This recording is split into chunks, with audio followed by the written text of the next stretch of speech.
Today is Tuesday, May 1st, 2018. You're watching the Daily Mix TV by Hill Story Marketing. Hey guys, my name is Sean Patrick Hillman.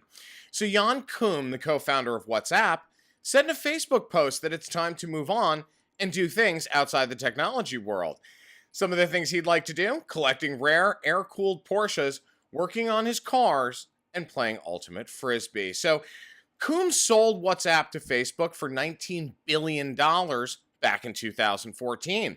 Now, according to a report from the Washington Post, Koum is leaving both the Facebook and WhatsApp boards after clashes over the popular messaging service's strategy and Facebook's attempt to use its personal data and weaken its encryption. So that's in stark contrast to the testimony that Mark Zuckerberg, Facebook's CEO, gave to government, as well as some of the statements their chief operating officer, Sheryl Sandberg, has made since the Cambridge Analytica scandal. You know, one thing that does stand out and is very glaring to me is that Jan made a statement during the Cambridge Analytica scandal that he was sticking around because there were rumors that he was going to leave based on what was going on.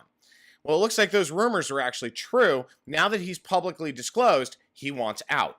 So that suggests there are some serious problems happening at Facebook. And frankly, I have a feeling we haven't heard the end of this story. Speaking of social networks, expect your Twitter feed to be even more packed with videos. The social media company announced it signed or renewed more than 30 content deals with media giants including NBC Universal, Disney, Vice Media, and Viacom. The partnerships will spread entertainment news, music, and sports in terms of video across the platform with a focus on live programming. Now, views of video content have nearly doubled on Twitter in the past year, with videos driving more than half of the company's advertising revenue. That's a very big difference compared to some of the information that analysts have released in the last few days with respect to Twitter's performance. Now, is it doing as well as it should be? No. Could it do better? Hell yes. But I have a feeling that Twitter has become the underdog that so many have frankly felt is going to fail. I have a feeling they're going to start to soar again. Here's why. You got a lot of companies that are looking at Twitter and standing on the sidelines and waiting to see what happens. This morning, a story came out about how brands like Bacardi shouldn't give up on Twitter, and that showed up in the Spirits Business Journal this morning.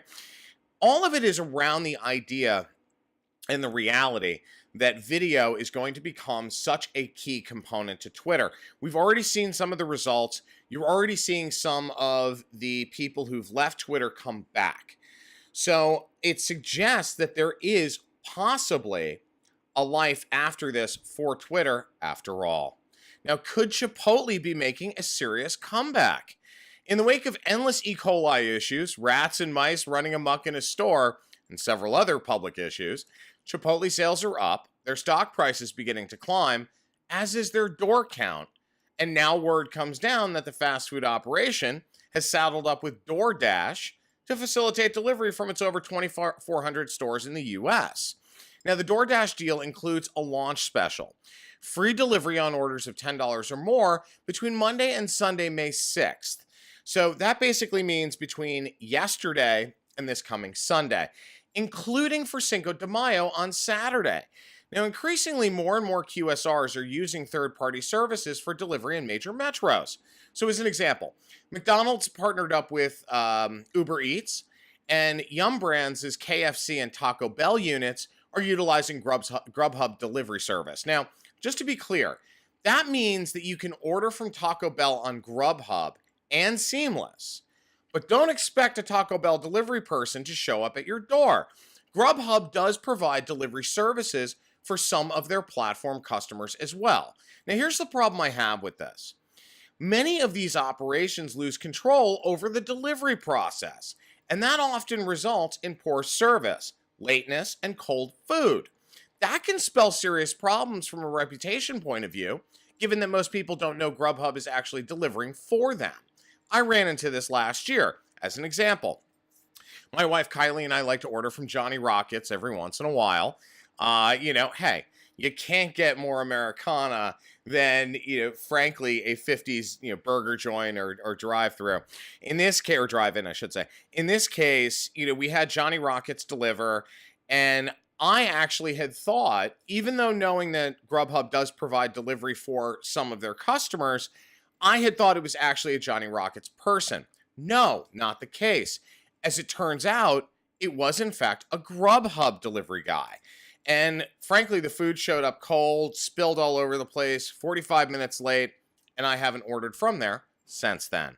That just shows you've got to maintain control of the entire process from order to delivery to the door if that's the kind of endeavor you want to take on as a QSR. On the list of shit you just can't make up for a Tuesday, Starbucks. You know, my coffee and bagel this morning cost me roughly $7 at their Manhattan location next to the Hearst building. Now that unto itself is a little egregious, but if the kick is there from a caffeine perspective, if the quality is there from a bagel perspective, it's okay. But then I had to wait 17 minutes for it despite using mobile ordering. Now I witnessed 2 employees fumble to care for a whopping, get ready for this one, 3 customers. 3? Seriously?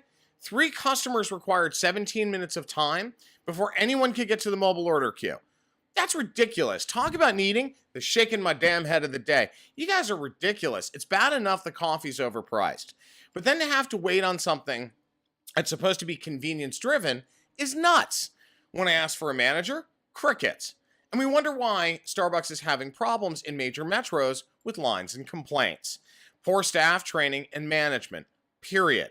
Last week, we talked about how Starbucks needs to lower its fulfillment times in drive-thru in order to beat Dunkin' Donuts. And Starbucks is claiming they're going to roll that out chain-wide later this year. Yeah, good luck with that, guys. Going on this morning's performance, you're screwed. Thank you for watching the Daily Mix TV. My name is Sean Patrick Hillman. I'm the CEO of Hill Story Marketing and the editor-in-chief of the Daily Mix TV. Have a great day, guys. We'll see you tomorrow when it's hump day.